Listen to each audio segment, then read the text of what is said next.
Well, hello there. Today we're talking about post-liberal theology. Post-liberal theology is really more a movement than one particular individual, and so I'd like to introduce to you four theologians.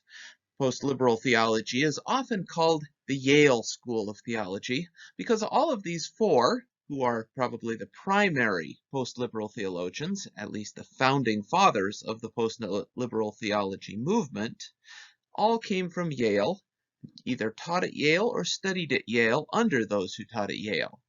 The theologians I'll introduce to you today are Hans Frey, George Lindbeck, Stanley Hauerwas, and David Kelsey. These are probably the most four influential in the post-liberal theology movement. Now, if we want to understand post-liberal theology, we need to understand their basic motto.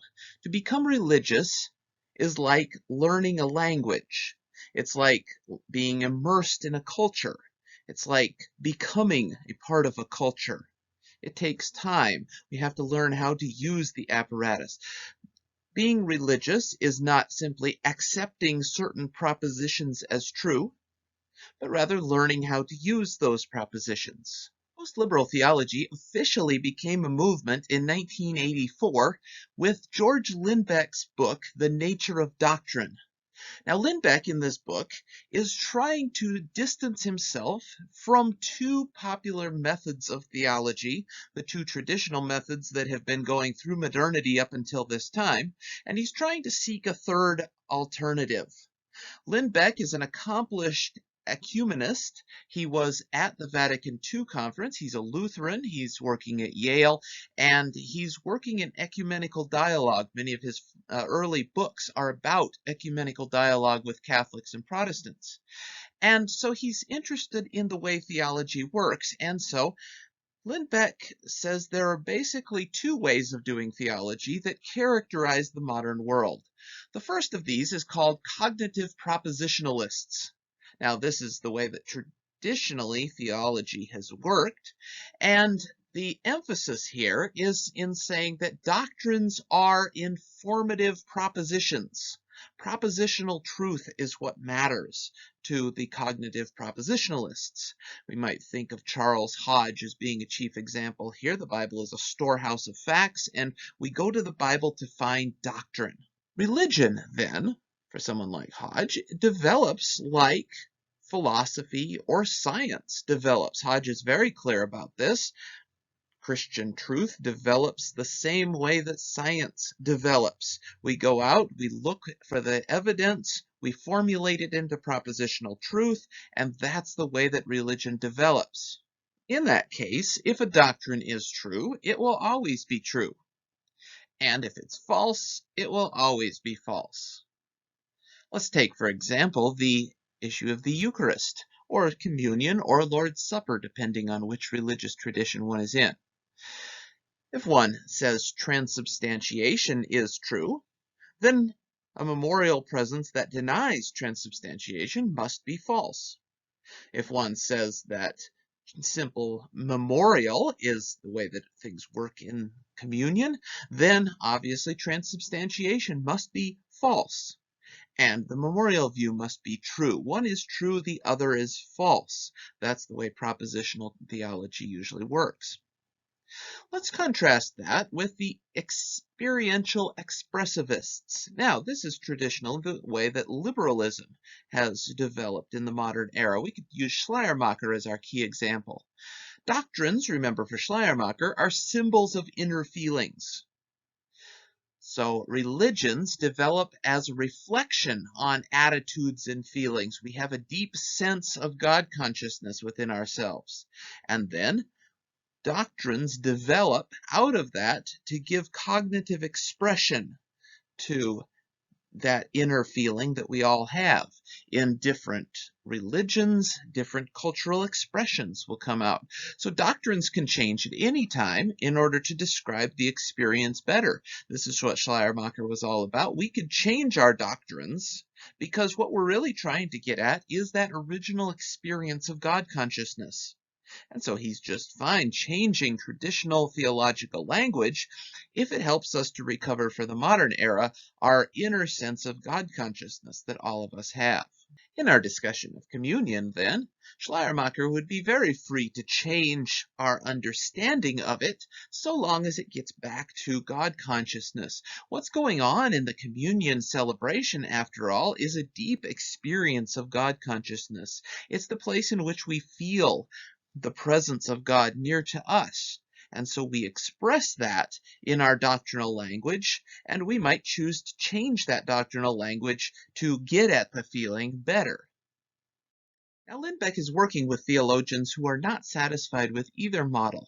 Karl Rahner is a good example of someone who's not satisfied with either of these two models, and so he tries to work with both of them. He's a mediating theologian, and so he emphasizes the importance both of cognitive propositionalist truth and also experiential expressivist feeling. And so remember, with Rahner, there's always that inner sense of grace that we experience, but then there's also a cognitive language that authoritatively declares that experience that we have. So Christianity is the combination of God's grace working within us and the authoritative Christian language giving revelation and language to the experience that we're feeling so that we can rightly believe in God. Lindbeck, though, thinks that an entirely third way is needed, and Lindbeck calls his the Cultural-Linguistic Model, because religion is, for him, something like a culture. It's a holistic way of life. For Lindbeck, doctrines are like language. They establish communally authoritative rules of discourse, attitudes, and actions. So religions are something like a culture. It's a holistic way of life. It involves practices and ideas being used in certain ways within a community and in discussion with others. Doctrines, then, are rules. They are not exactly true or false in the sense that they can be empirically verified or not. Rather, they form the rules to give meaning to our community experience. They become very important at certain times when they're being challenged, and we formulate them in order to keep and preserve and help flourish our holistic community, which is the church, which is the center of religious expression. So let's take the topic of communion then.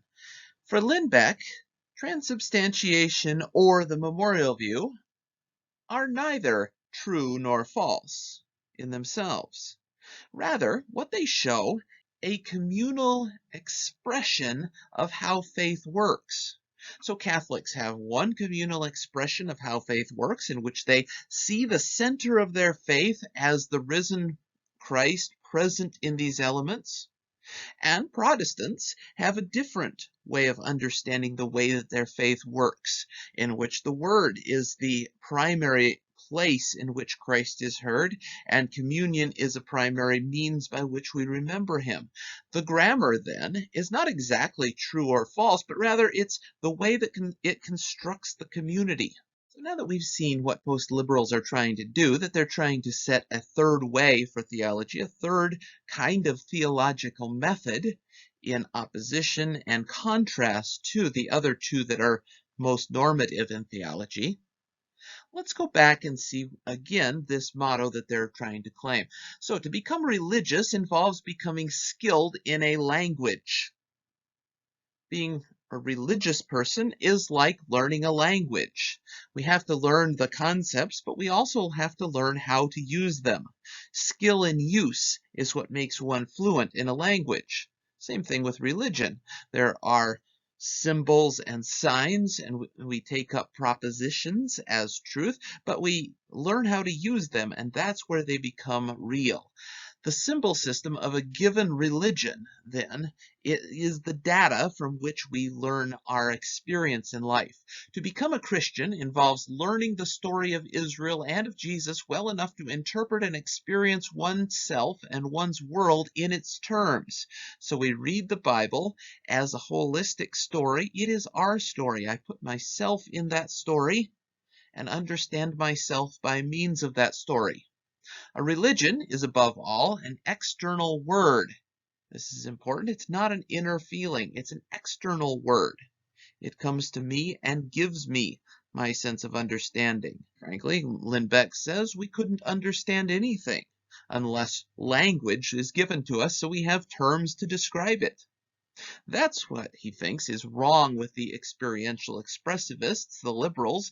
They say they have this deep inner feeling of God consciousness, but in reality, they can't really have that feeling unless they have language to be able to put words to that feeling or to describe it.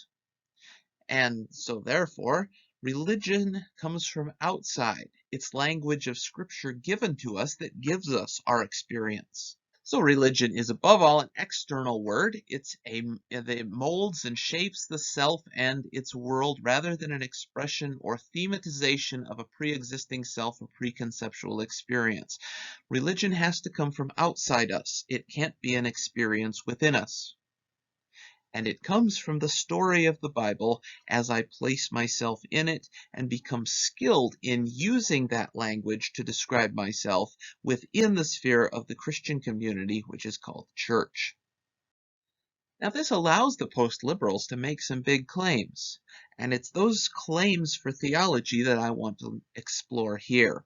Today, I want to give 5 foundational claims for the post-liberals that are absolutely central to their method, but are also, as we'll see, controversial. Now, the post-liberals have been reading certain postmodern philosophers, and so I want to place the postmodern philosopher in the context as well, and that will be Clifford Geertz, Ludwig Wittgenstein, and Erich Auerbach will be the 3 who have substantial claims here. The first claim is that there is no universal foundation from which to show the truth of a religion. Now, this sounds like a very postmodern claim because it is a very postmodern claim. There simply is no universal standard of reason that could judge between 2 religions. That gives rise to the 5th claim here, that we can't make any truth claims about this or that religion. If it's a different religion, we simply can't judge the truth of it from the perspective of our own religion. Think about Christianity and Buddhism, for example. The 2 religions are so different that there's no real way in which a Christian could be able to debate a Buddhist or a Buddhist a Christian. They simply have different symbol systems, different cultures, different languages, different ways of relating to the world, different holistic systems. And so we can't really find a common foundation that reaches across all religions on which truth could be judged. The claim then is that apologetics is not of great value. We should always be in dialogue with such persons. We could learn something from them. They could learn something from us. But apologetics doesn't have great value. In fact, systematic theology is what has value. Within our language, within our culture, that is Christianity, we develop to the very best that we can a system that helps us to understand our own religion and grow in our own religion, and that then allows for dialogue with others. The second claim that will be foundational for post-liberals comes from the Jewish literary critic Erich Auerbach, who claims that the Bible creates a world. It's a whole vision for life that we fit ourselves into. What Hans Frey says is the Bible is the real world, and we find our meaning in it. And the claim here is that our language, the culture in which we live, is the biblical language. It is one unified story. It's the overarching narrative that I find meaning for my own life within. So my goal is to put myself back into the world of the Bible, recognize it as the real world, and not try to fit the Bible into my circumstances today. What this means for post-liberals is point number 4 there, that doctrine is second-order language. The narrative of Scripture, and narrative is the primary mode of scriptural presentation for post-liberals, scriptural narrative is first-order language. The Bible itself gives the language of our religion. Second-order language is doctrine. Here we're formulating rules for use. We can only read the Bible in certain ways. We have to give certain truths an emphasis. And third, then, the third order of language is theology. That's where we reflect and abstractly develop more language about the Bible and Scripture. It may or may not become doctrine. It's simply an abstract reflection on how language is used within Christianity. And so it's a third order level. So theology is third order language. Some of it rises to the level of doctrine because we're formulating the rules for a community use, but always the primary language is Scripture itself as one unified story that I fit myself into. So now we get to the third claim, which is perhaps the most important of the post-liberal emphases, and it's also the most controversial. That is, religious truth seeks coherence rather than correspondence. Here we need to step back and look at the philosophical basis for this claim. The philosopher Ludwig Wittgenstein understands language as a way in which communities discuss with each other and come to particular meanings. Language then is determined within the sphere of the community. What language means has to do with what the community is doing. The same word could mean very different things if it's being used in different ways. Let's consider, for example, the word water. Water could be a command for a thirsty person who's asking someone to get him water. Or water could be an observation as persons are walking through the desert and they come across a lake. Water could be the answer to a question. If an instructor is asking, what is H2O? Water would be the appropriate answer. You see, this term water can mean different things in different contexts, and we always have to look at the context in order to know what a word means. So also with religious language. What kind of a truth claim is being made with religious language? What does it mean to say Jesus is God? To say that Jesus existed as a human being is to make a historical claim. To say that Jesus existed as God is to make a theological claim. So what might it mean then to speak truly when I say Jesus is God? Well, it can't quite mean correspondence to reality. I could never prove that Jesus is God in some scientific or historical way.